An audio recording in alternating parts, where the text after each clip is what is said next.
മറ്റൊരു പ്രധാനപ്പെട്ട വാർത്തയിലേക്കാണ്.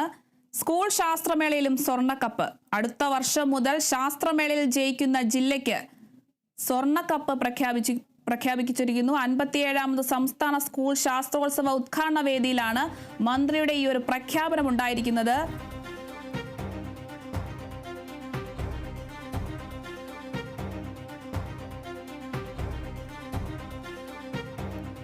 സ്കൂൾ ശാസ്ത്രമേളയിലും സ്വർണ്ണക്കപ്പ്. അടുത്ത വർഷം മുതൽ ശാസ്ത്രമേളയിൽ വിജയിക്കുന്ന ജില്ലയ്ക്ക് സ്വർണ്ണക്കപ്പ് പ്രഖ്യാപിച്ചിരിക്കുന്നു. 57ാമത് സംസ്ഥാന സ്കൂൾ ശാസ്ത്രോത്സവ ഉദ്ഘാടന വേദിയിലാണ് മന്ത്രിയുടെ ഈ പ്രഖ്യാപനം ഉണ്ടായിരിക്കുന്നത്. അടുത്ത വർഷം മുതൽ ശാസ്ത്രമേളയിൽ വിജയിക്കുന്ന ജില്ലയ്ക്കാണ് സ്വർണ്ണക്കപ്പ്. 57ാമത് സംസ്ഥാന സ്കൂൾ ശാസ്ത്രോത്സവ ഉദ്ഘാടന വേദിയിലാണ് മന്ത്രി ഈ ഒരു പ്രഖ്യാപനം നടത്തിയിരിക്കുന്നത്.